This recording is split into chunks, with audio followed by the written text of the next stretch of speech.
In the exploration of Paul's first letter to the Thessalonians, particularly in chapter 2, verse 2, we find a profound expression of the apostles' commitment to preaching the gospel despite facing severe opposition. This verse not only reflects the historical context of early Christian mission, but also serves as a motivational framework for believers today, encouraging steadfastness in the face of adversity. Paul writes, "But even after we had suffered before and were spitefully treated at Philippi, as you know, we were bold in our God to speak to you the gospel of God in much conflict." This passage holds rich layers of meaning, showing both the historical challenges faced by early Christians and the timeless principles applicable to our faith journey today. First, we understand that Paul and his companions had previously endured hardships in Philippi, a reference to the account in Acts where Paul and Silas were imprisoned and beaten. Despite this traumatic experience, they continued their mission, traveling to Thessalonica to preach the gospel. This immediate context of suffering highlights a critical aspect of their ministry: resilience rooted in divine empowerment. The phrase, "we were bold in our God," underscores that their courage to proclaim the gospel did not stem from personal fortitude, but from their relationship with God. It is God who empowers, emboldens, and enables his servants to fulfill their calling, especially in environments of hostility and resistance. The term "bold in our God" is particularly instructive for understanding how believers are to operate within the realm of spiritual endeavors. This boldness is not brashness or self-driven audacity, rather, it is a God-given confidence that operates through his strength, making possible what seems impossible by human standards. Such boldness is a gift, cultivated through deep faith and reliance on God's promises and presence. Moreover, the gospel of God mentioned here is not merely a message about God, but a message from God. It is divinely originated, orchestrated, and empowered. This understanding reinforces the gravity and urgency of the message Paul and his companions carried.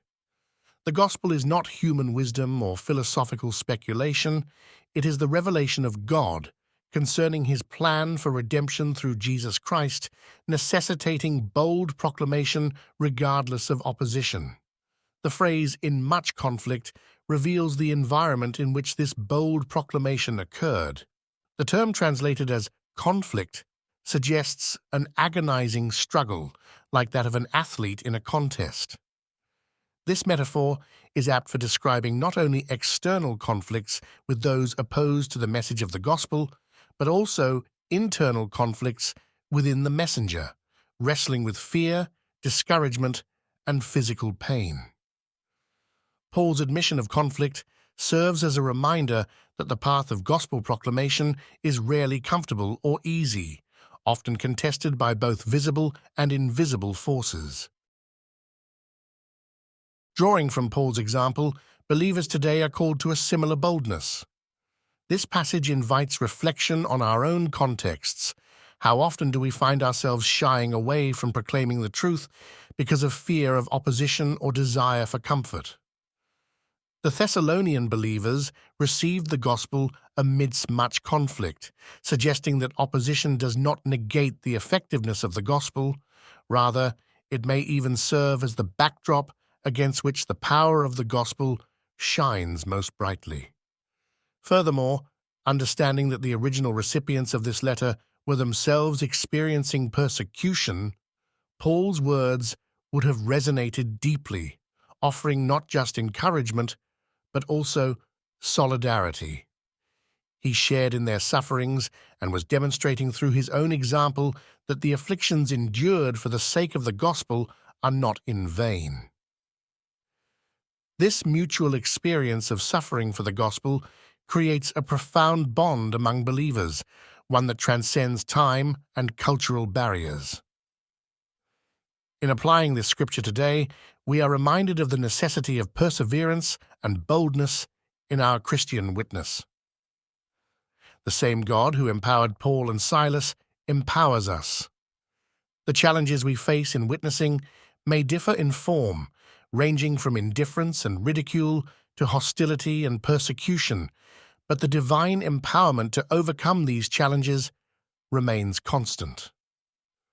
Paul's message to the Thessalonians in 1 Thessalonians chapter 2 verse 2 provides a powerful framework for understanding the dynamics of Christian ministry in the face of opposition. It is a call to rely not on our own strength, but on the boldness that comes from God.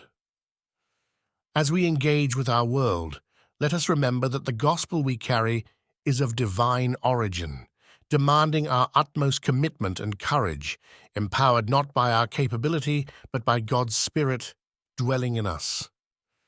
This passage thus serves not only as historical recounting of early Christian struggles, but also as a timeless exhortation to embody the bold, unyielding spirit of those who walk in the footsteps of the apostles.